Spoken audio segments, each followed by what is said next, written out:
Song Changsheng berdiri di makam kuno. Namun, makam kuno tempat dia berada agak berbeda dengan makam kuno tempat Chu Feng dan yang lainnya berada. Tidak hanya ada makhluk api hitam yang kuat di sini, tetapi juga ada binatang buas yang ganas. Binatang buas ini tidak memiliki kecerdasan dan hanya memiliki sifat haus darah. Sekalipun kamu tidak melangkahkan kaki ke dalam dunia-dunia yang mengerikan itu, selama kamu berhadapan dengan binatang-binatang buas itu, kalau kamu tidak dapat membunuh mereka, kamu akan dibunuh oleh mereka. Namun, selain lebih berbahaya, Anda juga dapat melihat apa yang terjadi di luar makam kuno di sini. Pada saat ini, Song Changsheng berdiri di langit berbintang, menatap sungai surgawi ke-9. Karena jaraknya yang jauh, ia dapat melihat lebih jelas dan dapat melihat kabut hitam bergulung-gulung dan berputar-putar. Ini untuk memusnahkan semua orang. Dibandingkan dengan orang-orang di luar makam kuno, tidak ada seorang pun yang tahu alasan mengapa kabut hitam menghalangi sungai surgawi ke-9. Song Changsheng, yang berada di makam kuno, sudah membuat beberapa tebakan. Benda-benda suci di dalam makam kuno semuanya sangat kuat, di luar jangkauan sebagian besar seniman bela diri masa kini, dan jumlahnya banyak. Jika mereka keluar, mengingat sifat mereka yang haus darah, pasti akan terjadi pembantaian yang melanda dunia seni bela diri yang luas. Jika Anda ingin melarikan diri, hanya ada satu jalan, masuklah ke sungai surgawi ke-9. Namun kini, sungai surgawi ke-9 telah terblokir, sehingga tak ada jalan keluar. Yang menanti makhluk-makhluk tak terhitung jumlahnya di dunia seni bela diri hanyalah pembantaian brutal. Setelah menebak kemungkinan ini, mata Song Changsheng menjadi sedikit lebih dingin. Jika kita ingin mencegah hal ini terjadi, hanya ada satu pilihan, yaitu membunuh semua binatang penghisap darah di makam kuno. Song Changsheng telah menemukan sarang binatang buas itu, yang juga merupakan dunia makam, jadi dia langsung menuju ke sana. Namun, saat dia melangkah ke dunia yang suram itu, dia tampak terkejut. Dunia ini tidak mengalami kehancuran yang dahsyat, tetapi dipenuhi mayat. Itu adalah binatang yang sangat berbahaya. Binatang-binatang buas ini berbeda dari makhluk-makhluk yang sebelumnya mencoba menyerbu keluar gerbang. Mereka tidak akan berubah menjadi api setelah mati. Meskipun tidak memiliki asal-usul, mereka tetap akan meninggalkan mayat. Dilihat dari jasadnya, mereka baru saja dibunuh.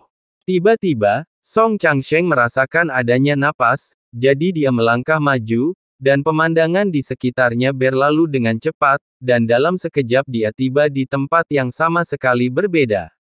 Tidak jauh di depannya, ada sosok anggun berjubah putih. Itu Tianjian King Yuan. Song Changsheng telah melangkah ke makam kuno ini dan telah melihat Tianjian King Yuan saat itu. Namun saat itu, Tianjian King Yuan lah yang menghentikannya untuk melangkah lebih dalam. Oleh karena itu, dia tahu bahwa Tianjian King Yuan sangat kuat. Aku bertanya-tanya, bagaimana mungkin seseorang bisa membunuh semua binatang buas ini? Kata Song Changsheng. Saya agak penasaran siapa yang melakukannya sebelumnya, tetapi ketika saya melihat orang ini, saya tahu jawabannya. Aku tahu kamu akan datang. Tianjian King Yuan memandang Song Changsheng. Ia tidak terkejut dengan kedatangannya. Apakah kau akan menghentikanku kali ini? Tanya Song Changsheng. Saya khawatir kita harus bekerja sama kali ini. Jika tidak, dunia seni bela diri ini akan berada dalam masalah besar. Saat Tianjian King Yuan berbicara, dia melihat ke tanah tidak jauh darinya. Di sana berdiri sebuah gerbang batu. Gerbang batu terbuka. Tidak ada nama yang terukir di sana, tetapi ada sebuah potret. Itu adalah makhluk buas yang memegang senjata dan mengenakan baju besi.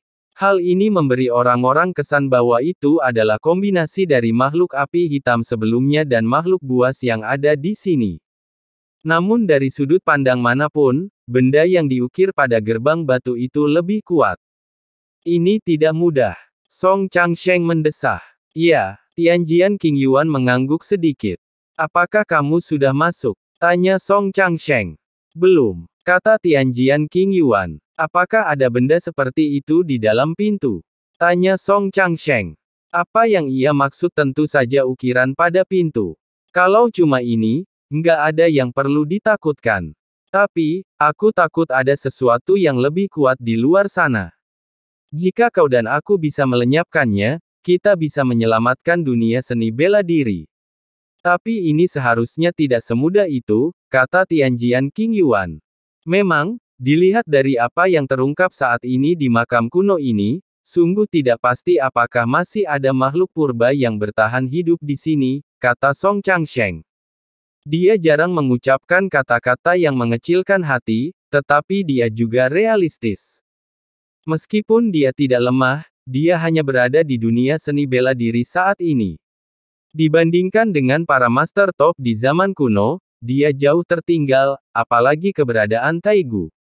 Mungkin, kita tidak perlu masuk. Aku punya harta yang bisa menyegel pintu ini, kata Song Changsheng. Kita harus masuk, kata Tianjian King Yuan. Apakah kita harus membasminya? Tanya Song Changsheng. Saya tidak membuka pintu itu. Itu orang yang kucari. Dia sudah masuk, kata Tianjian King Yuan. Siapa? Song Changsheng bertanya, matanya penuh rasa ingin tahu. Siapapun yang bisa mencapai titik ini pastilah bukan orang biasa. Adakah orang seperti itu di dunia seni bela diri saat ini? Chu Feng, pernahkah kau mendengarnya? Tanya Tianjian King Yuan. Iya, Song Changsheng menjawab. Itu nenek Chu Feng. Aku berjanji pada Chu Feng bahwa aku akan membantunya menemukan neneknya. Tianjian King Yuan berkata demikian dan langsung melangkah maju. Melihat ini, Song Changsheng juga mengikutinya. Awalnya dia datang ke sini untuk menyelesaikan masalah, belum lagi sekarang dia tahu bahwa orang-orang di sini ada hubungannya dengan Chu Feng. Melewati gerbang batu, mereka memasuki tempat yang aneh. Luas dan tak berbatas, tetapi selain jalan di bawah kakiku, lingkungan sekitarnya gelap gulita, seolah-olah tidak ada apa-apa. Jalannya lebar, tetapi lebih panjang dan tidak terlihat ujungnya. Namun dapat dilihat bahwa tempat ini sangat berbahaya dan juga menyembunyikan peluang. Awalnya baik-baik saja, tetapi tak lama kemudian rasa terbakar menyelimuti diriku, lalu yang terlihat adalah sesosok mayat hangus muncul di depan jalan. Meskipun mayatnya terbakar, garis besarnya menunjukkan bahwa itu adalah makhluk yang diukir di gerbang batu. Tetapi Tianjian King Yuan tampaknya merasakan sesuatu dan tiba-tiba terbang maju dengan cepat. Melihat ini, Song Changsheng mengikutinya dari dekat. Sepanjang jalan, ada banyak sekali bangkai makhluk yang hangus, tetapi tidak ada satu pun dari mereka yang tega mempedulikannya. Mereka semua memperhatikan sesuatu yang lebih penting. Akhirnya, mereka melihat sebuah pintu besar. Gerbang itu berdiri di jalan, lebarnya hanya 100 meter tetapi tingginya 10.000 meter. Gerbang itu sudah terbuka. Apa yang terpantul dari dalam pintu adalah langit berbintang yang cemerlang tak tertandingi, pemandangan menakjubkan yang belum pernah terlihat di dunia seni bela diri yang luas ini. Pada saat yang sama, apa yang terpancar dari pintu itu adalah energi surga dan bumi yang amat kaya. Rasanya seolah-olah ada dunia lain di balik pintu itu, tetapi itu adalah dunia nyata. Dan saat ini, sosok nenek Chu Feng ada di pintu itu. Di dalam gerbang itu seharusnya ada sungai surgawi ke-9 yang sebenarnya. Mungkinkah ini gerbang surga yang disebutkan Chu Feng? Song Changsheng mendesah. Gerbang surga. Tianjian King Yuan bingung. Melihat ini, Song Changsheng buru-buru menjelaskan apa yang disebut gerbang ke surga. Selama periode ini, Song Changsheng dan Tianjian King Yuan juga datang ke pintu. Tianjian King Yuan langsung bertindak, mencoba menarik nenek Chu Feng keluar dari pintu. Namun ternyata tenaganya tidak cukup untuk memasuki gerbang.